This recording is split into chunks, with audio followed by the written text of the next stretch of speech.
পরম প্রিয় ভক্তগণ, এতদিন ধরে 7 দিন যাবৎ আমরা সেই ভাগবত কথা অমৃত শ্রবণ করি। ভাগবত কথা অমৃতময়ী কথা, শান্তি প্রদায়িনী কথা। এই আয়োজন ঠিক আমি নিজের জন্য করিনি, কারণ আমরা ভাগবত বহু পড়েছি, কি জেনেছি জানি না, কিন্তু ভাগবত অন্তত 40 বার আমি পড়েছি, তার সমস্ত প্রসঙ্গ আমার মুখস্থ। কিন্তু আমরা এইগুলি পাঠ করি কেন? তদেব রম্যম রুচিরম নবম নবম তদেব শস্যন মনসো মহোৎসবম। যত পড়বে, যত পড়াবে, যত শুনবে, ততই নূতন নূতন তত্ত্বে, নূতন নূতন আস্বাদন, নূতন নূতন উপলব্ধি আমাদের। মানব জীবন নিবেদন, মানব জীবন মানে সমর্পণ, মানব জীবন মানে বিসর্জন। এই জীবনটা গোবিন্দের চরণে অর্পণ করার জন্য আমরা পেয়েছি, বিষয় ভোগের জন্য আমরা পাই। এইটি ভাগবতের ডিভাইন নিউজ, যে সমস্ত কিছু কৃষ্ণ অর্পণে বসে, ভগবানের চরণে সবকিছু অর্পণ করে। এই সংসারের মায়া, মোহ, কাম, ক্রোধ, লোভ, মোহ, মদ, মাৎসর্য, লজ্জা, ঘৃণা, ভয় সবসময় তৎকর্তৃক আমরা সংক্রামিত। এই সব ঝঞ্ঝাট ঝামেলা থেকে মুক্তি পাওয়ার একমাত্র রাস্তা হল কৃষ্ণ কথা। কৃষ্ণ কথাই কথা, আর সমস্তই বৃথা। ভগবানের নাম, ভগবানের লীলা, ভগবানের পরিকর, ভগবানের শ্রীরাম সংকীর্তনে যে আনন্দ আস্বাদন করা হয়, সেটাকে তোমার বিষয় ভোগে সে আনন্দ আছে। সেই মনটাকে কৃষ্ণাভিমুখী করার জন্য, ভগবত অভিমুখী করার জন্য, আত্মাভিমুখী করার জন্য, গুরুমুখী করার জন্য এই আমাদের ভাগবতের আয়োজন। শ্রীরাম বৃন্দাবনে কৃষ্ণ রামরূপ তোমরা শ্রবণ করছো। এই কথা শ্রবণ করতে করতে 7 দিন পরীক্ষিত ভগবত সান্নিধ্য লাভ করে, তারপর তক্ষক করতে কিন্তু দংশিত হয়। অর্থাৎ আমাদের সকলের আয়ু কিন্তু 7 দিন। 7 দিনের দিন যে কোনো একদিন আমরা যাব, কেউ বলতে পারে না যে কবে যাব, কোন সময় যাব। এই জন্য ভাগবত কথা, ভাগবতী কথা, কৃষ্ণ কথা সবসময় আস্বাদন করতে হয়, চিন্তন করতে হয়, ধ্যান করতে হয়, মনন করতে হয়। আর সবসময় তার শ্রবণ, মনন, স্মরণ, শ্রবণম, কীর্তনম, বিষ্ণু স্মরণম, পাদসেবনম, অর্চনম, বন্দনম, দাস্যম, সক্ষম আত্ম। সবসময় যেন ভগবানের নাম স্মরণ করো, উঠতে বসতে চলতে ফিরতে প্রভু ধ্যান করো। শরীরে যা কিছু আছে ভগবান নিজে বলছেন, সত্রম চক্ষু স্পর্শনম চ রসনম ঘ্রাণমেব চ অধিষ্ঠায় মনস্যায়ং বিষয়ানুপসেবনে। এই আমাদের পঞ্চকর্মেন্দ্রিয়, পঞ্চঘরেন্দ্রিয় সহ মন কে সঙ্গে নিয়ে আত্মা বিষয় ভোগ করে। আমরা বুঝতে পারি না যে আত্মা কি জিনিস, পরমাত্মা কি জিনিস, যে মোহগ্রস্ত হচ্ছে কার মুক্তি হবে, এগুলো আমরা বুঝতে পারি না। ভগবান গীতায় স্পষ্ট বলেছেন যে আত্মা পরমাত্মা দুইজনই আছে, কিন্তু পরমাত্মার ছায়া হলো এই আত্মা। এই আত্মা অনেক সময় কর্মেন্দ্রিয়ের মধ্যে, জ্ঞানেন্দ্রিয়ের মধ্যে জড়িয়ে পড়ে। এইসব কারণের জন্য নিত্য নিরন্তর পরমাত্মার ধ্যান, পরমাত্মার চিন্তন মনন করতে করতে আত্মা নিজের বিস্মৃত সেই শক্তিকে আস্বাদন করে, বুঝতে পারে। সুতরাং আমাদের সকলেরই যত সময় নষ্ট না করে সবসময়ের জন্য কৃষ্ণ কথা, কৃষ্ণ ধ্যান ধারণায় আমাদের মনোনিয়োগ করতে।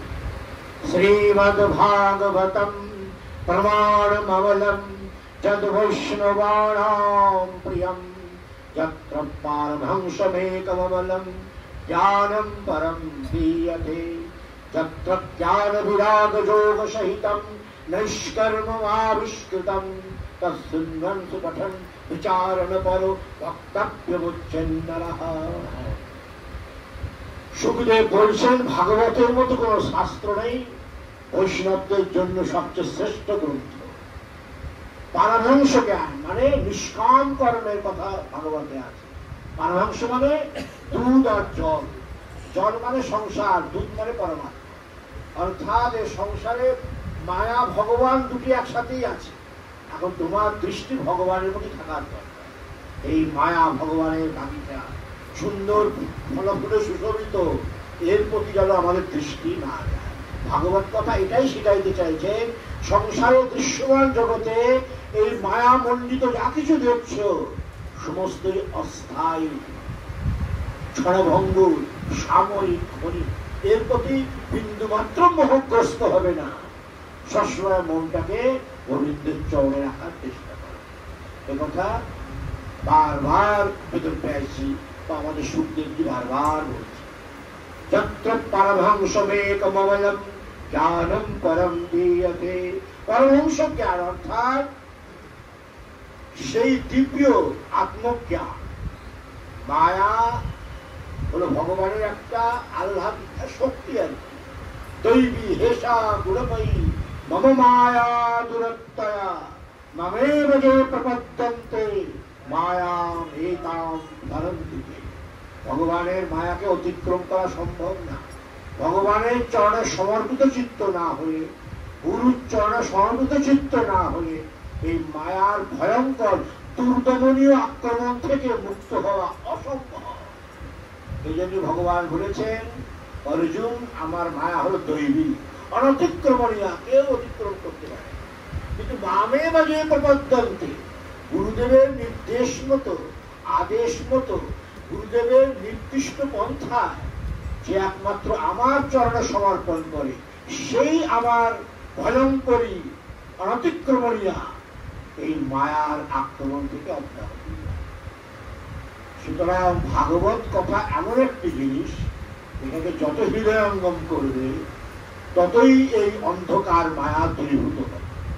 সূর্য উদয় হলে যেমন অন্ধকার আপনা আপনি পলায়িত হয়, সে ভাগবত কথা সূর্য আমাদের হৃদয় মন্দিরে যখন প্রকাশিত হবে বা প্রকাশ করা আমরা চেষ্টা করব, এই মায়া অন্ধকার আপনা আপনি দূরীভূত হয়ে যায়। সুতরাং যত্র জ্ঞান বিরাগ যোগ সহিতম নৈষ্কর্মমাবিষ্কৃতম, যেখানে ধ্যান যোগ, কর্মযোগ, জ্ঞান যোগ, ভক্তি যোগ, এই চারটি কথা বলা হয়েছে। এই অনেক বিশাল ব্যাখ্যা। ভগবানকে সর্বত্র দেখা হোক, এটাই হলো জ্ঞান যোগ। আর নিষ্কাম ভাবে ফলাশা শূন্য হয়ে দেখাটা হলো ভক্তি যোগ। আর প্রতিটি কর্মের মধ্যে ওয়ার্ক ইজ ওয়ার্কশিপ, সমস্ত কর্মই ঈশ্বরের পূজা। এইভাবে যদি ভগবানের ধ্যান করো, সেটা কর্মযোগ। আর সকলের মধ্যে কি নারী কি পুরুষ, কি ছেলে কি মেয়ে, কি গরু কি ভেড়া কি ছাগল, সকলের মধ্যে প্রভু আছেন। এই ধ্যান যদি একবার করতে পারো, সমঝো কি বেড়া একই ঈশ্বর সকলের মধ্যে আছে। ভগবান গীতায় বলেছেন, অভ্যাস থেকে জ্ঞান বড়, জ্ঞান থেকে ধ্যান বড়, আর ধ্যান থেকে কর্মভয় ত্যাগ বড়। অভ্যাস জ্ঞান ধ্যানম বিশিষ্যতে ধ্যানাৎ কর্মফলত্যাগঃ ত্যাগাচ্ছন্তি অনন্তরম। সুতরাং ধ্যান সকলের মধ্যে প্রভুকে দেখলে, এই যে আমাদের একটা কামনা বাসনা কাজ করে, কোনো ছেলেকে দেখলে, কোনো মেয়েকে দেখলে, বা কোনো নোংরা জিনিস দেখলে আমাদের মনে যেন একটা নোংরা ভাব উৎপন্ন হয়। সকলের মধ্যে যদি প্রভুকে দেখি, সর্বভূত স্থিতম যোমা ভজন্তে কর্তমাশ্রিতঃ সর্বথা বর্তমানোপি সযোগী বৈবর্ততে। ভগবান বলছে অর্জুনকে, অর্জুন সকলের মধ্যে আমাকে দেখো, আমার ধ্যান করো, আমার কর্ম করো, আমাকে সকলের মধ্যে দেখো। সেটাই হলো জ্ঞান যোগ। আর সমস্ত কর্ম আমার কর্ম, এটা হলো কর্মযোগ। সকলের মধ্যে আমাকে দেখো, এটা হলো ধ্যান। আর নিষ্কাম ভাবে চাওয়া পাওয়া শূন্য হয়ে, একটা সমর্পিত চিত্ত হয়ে আমাকে যে আস্বাদন করে, সেটা হলো ভক্তি। ভগবান গীতায় বলেছেন, ভক্তি যোগটাই হলো সবচেয়ে শ্রেষ্ঠ। পত্রম পুষ্পম ফলম তোয়ম যো মে ভক্ত্যা প্রযচ্ছতি তদহম ভক্তি বহিতম अस्नामि प्रयतात्मनः। কোথাও ভগবান ভক্তি যোগে দুইবার উচ্চারণ করেন, এই শ্লোকে উচ্চারণ করছেন অর্জুন যে ফল জল মিষ্টান্ন আমাকে ভক্তির সঙ্গে দেয়, ভক্তি মিশ্রিত সেই ফল জল ফুলকে আমি অন্তরে সেবি। সুতরাং ভগবানের ভাষায়, ভাগবতের ভাষায় ভক্তিটাই হলো সাধারণ আমাদের মতো বিষয়াসক্ত মানবদের জন্য সবচেয়ে বেশি আকর্ষণীয় আশ্রয়। এই জন্য ভক্তি মানে নিষ্কাম ভাবে সমর্পিত চিত্ত হয়ে চাওয়া পাওয়া ইচ্ছা শূন্য হয়ে ভগবানকে ভালো লাগে।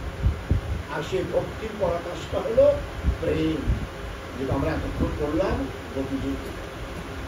সুতরাং আমাদের সকলকেই নিষ্কাম আরাধনা করতে হবে। ভগবান গীতায় বলেছেন কৃপণা ফল হে তমঃ।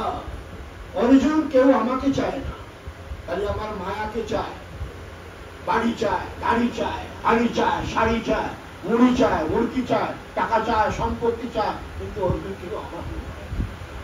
যদি এখন আমাকে চেত সে পরিপূর্ণ হয়ে। এই জন্য আমার ভক্তরা অর্জুন বড় কৃপণ। ভাগবত কথা শুনছে, মনটা চলে গেছে ছেলের দিকে, বলবে আরে সব দিক থেকে মনকে আকর্ষণ করে কৃষ্ণ কথায় বড় দিয়ে দেবো। তোমার দরজার তালা চাবি আছে কি না আছে দেখার দরকার নেই, তোমার দরজা খোলা আছে কি বন্ধ আছে দেখার দরকার নেই, তোমার ছেলে ভালো আছে কি বন্ধ আছে দেখার দরকার নেই। যেমন মনটাকে গোবিন্দ চলে সমাহিত করো, ভগবান তোমার গেটে পাহারা দেবে, ভগবান তোমার তালা লাগাবে, ভগবান তোমার ছেলে মেয়েকে রক্ষা করবে, ভগবান ভক্তের চাকর হয়ে যাবে। এরকম বহু দৃষ্টান্ত আছে, ভগবান ভক্তের চাকর। এক বৃদ্ধ ভক্ত সারা জীবন ভগবানের নাম করে এসছে, সারা জীবন। বৃদ্ধ বয়সে তার হাত পা ব্যথা, অত্যন্ত বয়স্ক হয়ে যাওয়াতে বাথরুমে সে যেতে পারত না। তার দুই ছেলে ছিল, একটার নাম হলো গৌতম আর একটি নাম হলো জনার্দন। সারা জীবন গীতা আশ্রয় করে, ভাগবতকে আশ্রয় করে গীতা জীবন যাপন করেছিল। যেমন ভগবান গীতা বলেছেন যে সর্বাণি কর্মাণি ময়ি সন্ন্যস্য মৎপরাঃ অনন্যৈব যোগেন মাম ভজন্ত উপাসতে তেষামহং সমুদ্ধরতা মৃত্যু সংসার সাগরাৎ ভবামি ন চিরাৎ পার্থ ময়্যবেশিত চেতসাম। অর্জুন,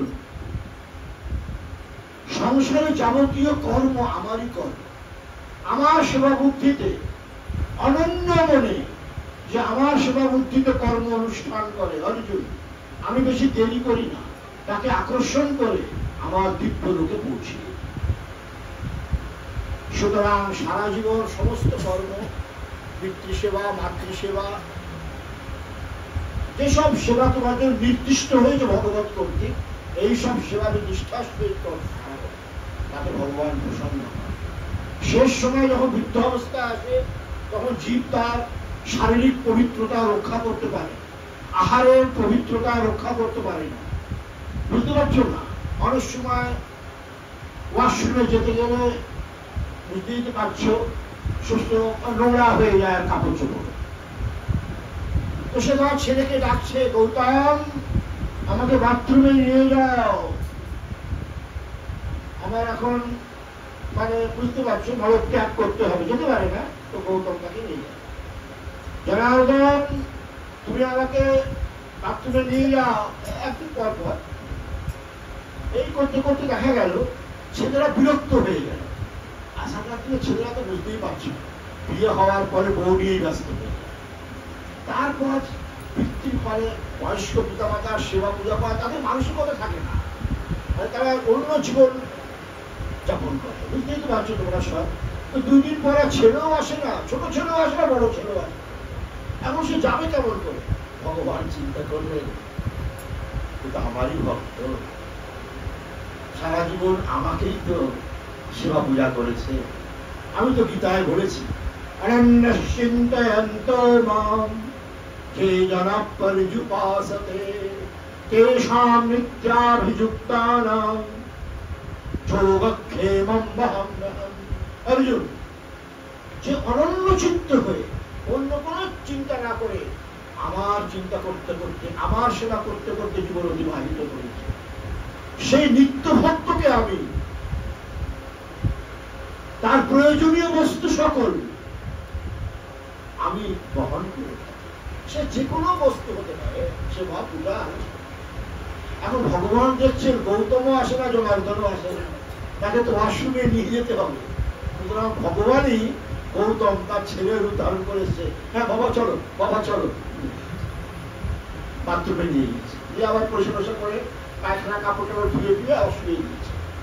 তারপর দিন 2-3 দিন করার পর বৃদ্ধ পিতার সন্দেহ হলো যে আমার ছেলেকে যখন আমি ডাকি আসতে 4-5 মিনিট দেরি করে ফেলে, কিন্তু এই যে ছেলেটা কিন্তু কোনো দেরিও করে না, যখন ডাকি তার মুহূর্তে উপস্থিত হয়ে যায়। ব্যাপারটা নিশ্চয়ই কোনো কারণ আছে। আর দেখতে এত সুন্দর, মনে হচ্ছে সবসময় তাকিয়ে থাকে। একটি ঘটনা আছে, জিজ্ঞাসা করলো, হে ছেলে তুমি কে? বলে আমি তোমারই সন্তান। বলে না, তুমি সত্যি কথা বলো, তুমি কে? এবার হাতটা ধরেছে, হাত ধরে বলছে যে আমি হলাম ভগবান কৃষ্ণ। বলে তুমি এই দুরারোগ্য ব্যাধিযুক্ত আমার সেবা করার জন্য তুমি এখানে এসেছো? কিন্তু আমার অপরাধ হবে। বলে না, আমি গীতায় বলেছি যে আমার সমর্পিত চিত্ত জীব, যে সবসময়ের জন্য আমার আরাধনা করে আর আমার চিন্তা ছাড়া কোনো চিন্তাই করে না, তার সেবা আমি সম্পাদন করি। যোগক্ষেমং বহাম্যহম অনেক অর্থ আছে, বুঝলে? এখন অপ্রাপ্তস্য প্রাপ্তি যোগ, আর প্রাপ্তস্য রক্ষণং ছেমঃ, ঋষিদের জন্য যে জিনিসটা নেই ওই জিনিসটাকে পাইয়ে দেওয়া, এটা হলো যোগ। আর ছেম মানে যেটা পাইয়ে দিয়েছেন ভগবান, ওটাকে ভগবানই রক্ষা করে, ওটা হলো ছেম। আর সাধারণ অর্থ হলো ভক্তের প্রয়োজনীয় অর্থ, প্রয়োজনীয় আবশ্যক বস্তু আমি বহন করি।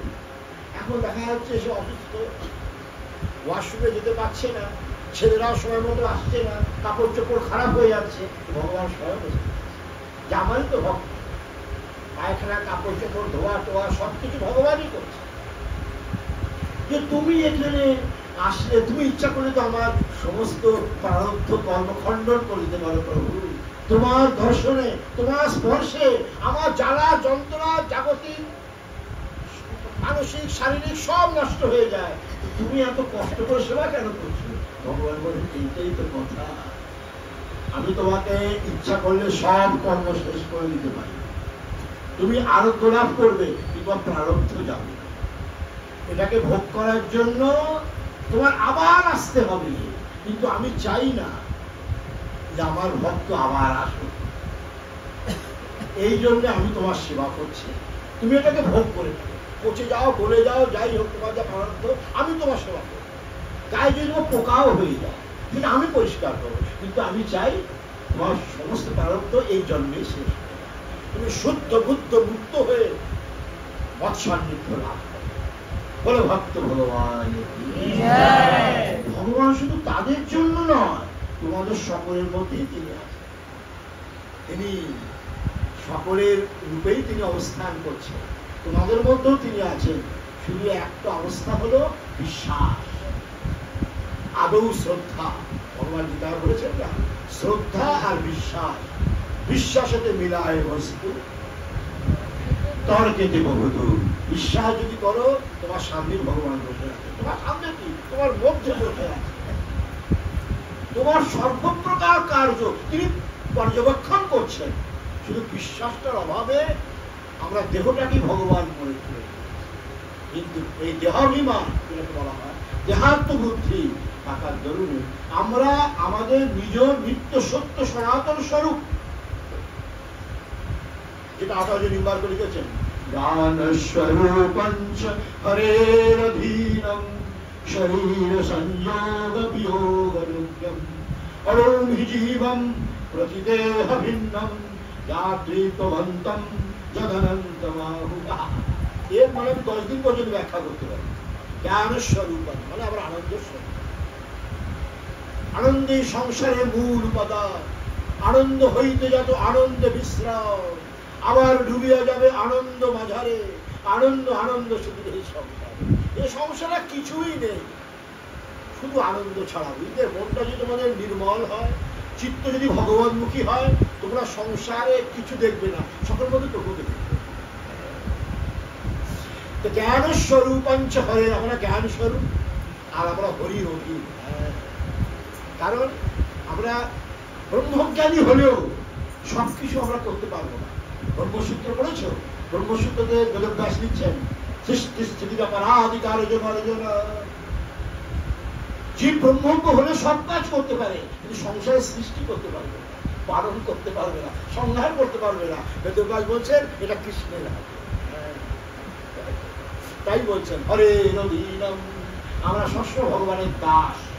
ভগবান হলেন প্রভু, আমরা দাস। তিনি হলেন মালিক, আমরা সেবক। তিনি হলেন এই বিশ্বের মালিক, আমরা হলাম মালি মালি। কিন্তু আমরা নিজেকেই ভগবান মনে করি। ঘটনা হয়েছে এইটা। যাই হোক, আমরা হরের অধীনম। এই ভাবটা যখন তোমাদের অন্তরে স্ফুরিত হবে, তোমাদের অন্তরে যখন এই দাস্যভাব থাকবে হনুমানজির মতো, দেখবে আপনা আপনি সমস্ত তত্ত্ব ফুটে। কিছু বাইরের কোনো জিনিস না, ভগবান তোমাদের মধ্যেই আছে, শুধু তাকে অনুভব করা। ভালো গুরুদেব নিয়ে তার নির্দেশ মতো চলে তাকে অনুভব করা।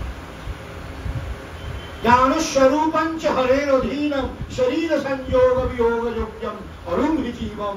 অনুরূপে তিনি আমাদের সকলের মধ্যে আছেন, তাকে জানো, কিন্তু আমরা জানতে পারি না কেন? তৃতীয় শ্লোক, অনাদি মায়া পরিযুক্ত রূপম ত্রেনং বিধুর্বৈ ভগবৎ প্রসাদা। ভগবানের প্রসাদ ছাড়া, ভগবানের কৃপা ছাড়া ভগবানকে চেনা বড় মুশকিল।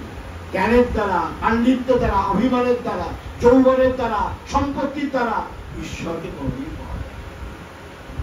জ্ঞানাত্মা বচনে না মেধয়া না বহুনা শ্রুতেন যমে বৈশ্য গুরুতে সস্তেন। তিনি কৃপা করে যাকে বরণ করে সেই একমাত্র তাকে পাবেন। কিন্তু রাস্তাটা হলো এই সৎসঙ্গ। দুর্লভ মানুষ জন্ম দেহিনাম ক্ষণভঙ্গুরা তত্রাপি দুর্লভম মন্যে বৈকুণ্ঠ প্রিয় দর্শনম। নবযোগীন্দ্র সম্মান ভাগবতী, নবযোগীন্দ্র সম্মান একদম শ্রেষ্ঠ। দুর্লভ মানব জন্ম, মানব জন্ম বড় দুর্লভ। তার থেকেও দুর্লভ বেশি হলো সৎসঙ্গ। মানব জন্ম অনেকেই পায়, দেখবে গরু ভেড়ার মতো ঘুরে বেড়াচ্ছে, কিন্তু ভাগবত কথায় আসে না, কৃষ্ণ কথায় আসে না, সাধু সঙ্গ দর্শনে আসে না, দেখো রাস্তায় ঘুরে বেড়াচ্ছে। মানব জন্ম দুর্লভ, কিন্তু তার থেকেও দুর্লভ সৎসঙ্গ, সাধু সঙ্গ, সাধু দর্শন। কাটিয়ারা বলতেন সাধু দর্শনম পাপ নাশ। সাধু সঙ্গ, সাধু সঙ্গ সর্বশাস্ত্রে কয়, আর নবমাত্র সাধু সঙ্গে সর্বশ্রেষ্ঠ। স্থাবর জঙ্গম না দেখে দেখো তারই অঙ্গ, যাহা যাহা নেত্র পড়ে তাহা কৃষ্ণ। এইটি হলো সাধু সঙ্গ।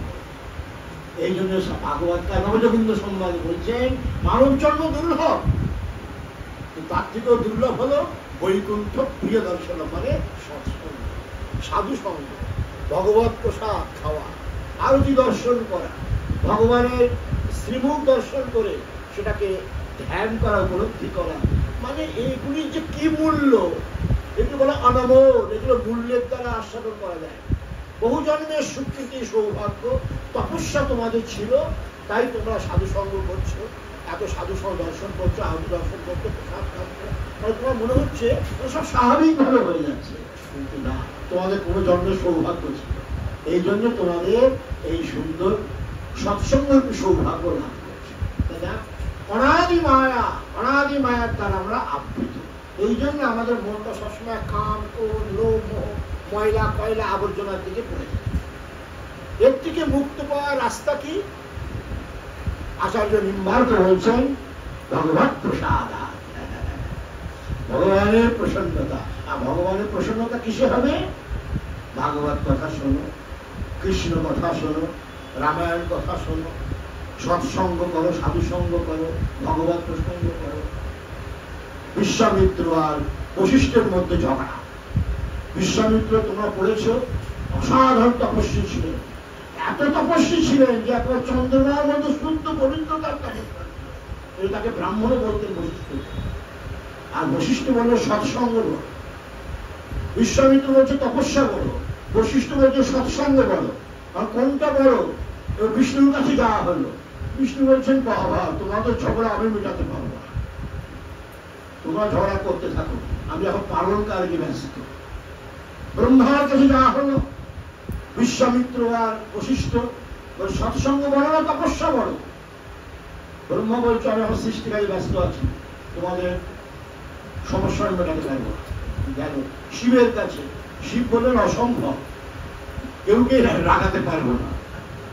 বিশ্বামিত্র সেই রকম তপস্বী, আর বশিষ্ঠ রামের গুরু ছিলেন, সুতরাং কেউকে আমি কিছু করতে চাই না, তোমরা শেষনাগের কাছে যাও। শেষনাগ যিনি পৃথিবীকে ধরে আছে। শেষনাগ বললেন হ্যাঁ, সমাধান একটা আছে। এই যে আমি পৃথিবীকে ধরে আছি, তোমরা তপস্যা করে পৃথিবীটাকে ধরে রাখো, তাই বলো তপস্যা করো। আর সৎসঙ্গের যদি ফলে যদি পৃথিবীকে ধরে রাখতে পারো, তাহলে সৎসঙ্গ করো। যেই তপস্যার দ্বারা বিশ্বামিত্র ধরেছে পৃথিবীকে, সে পৃথিবী টলমল টলমল করছে, সে পড়ে যায় অবস্থা। কারণ তপস্যার মধ্যে অহংকার থাকে। যেখানে অহংকার থাকে, অভিমান থাকে, সেটা কোনোদিন কৃষ্ণ সন্তোষজনক হবে। আর সৎসঙ্গের মধ্যে কৃপা, সাধনা, অনুকম্পা আছে, এই জন্য এটাকে বড় বলা। যেই বৈশিষ্ট্য ধারণ করেছেন তিনি সৎসঙ্গের মাধ্যমে পৃথিবীকে ধরে আছেন। তখন আমাদের নির্ণয় হলো যে সৎসঙ্গই বড়, তপস্যা বড় না। সৎসঙ্গে কত যে মহিমা! এই যে তোমরা এখানে বসে আছো, জপের সময় মন খারাপ হয়ে যায়, নোংরা দিকে চলে যায়, মন চঞ্চল হয়ে যায়, দেখবে তপস্যা করার জন্য জপের সময় আমার মনটাকে টেনে আনতে হয়। এই সৎসঙ্গ এটা দরকার। সৎসঙ্গ কৃষ্ণ কথা শোনো, মনটা আপনা আপনি কৃষ্ণাভিমুখী হয়। অন্য কোনো নোংরা চিন্তা সহজে আসে না, একটু এসে যায়, কিন্তু মনটাকে রাখলে সৎসঙ্গে অনেক উন্নত, খুব তাড়াতাড়ি ভগবানকে লাভ করা। এই জন্য ভাগবত বলছেন বৈকুণ্ঠ প্রিয় দর্শনম, মানব জন্ম থেকে সৎসঙ্গ সবচেয়ে বড়, আর ভাগবত প্রসঙ্গ সবচেয়ে বড়। এই জন্য আমাদের সকলেরই ভাগবত কৃষ্ণ কথা শ্রবণ করতে হবে। শুধু শ্রবণ না, সেটাকে মন্থন করতে হবে, চিন্তন করতে হবে, এই মানব জীবনে পরিণত করতে হবে। মা বলতেন কৃষ্ণ কথাই কথা, আর সমস্তই বৃথা। এই কৃষ্ণ কথা সবসময় স্মরণ করবে। গুরুদেবের যে নির্দেশ, আদেশ, উপদেশ, যে মন্ত্র দেওয়া হয়েছে, এই মন্ত্র সবসময় জপ করবে। মন্ত্রে এমন শক্তি, এই কামনা বাসনা কতগুলি আছে আমাদের মধ্যে, এইগুলি সব আপনি আপনি পলায়িত হয়ে যাবে। তবেই এই মানব জীবন তোমাদের সাথে। মানব জন্ম অনমোল রে, মানব জন্ম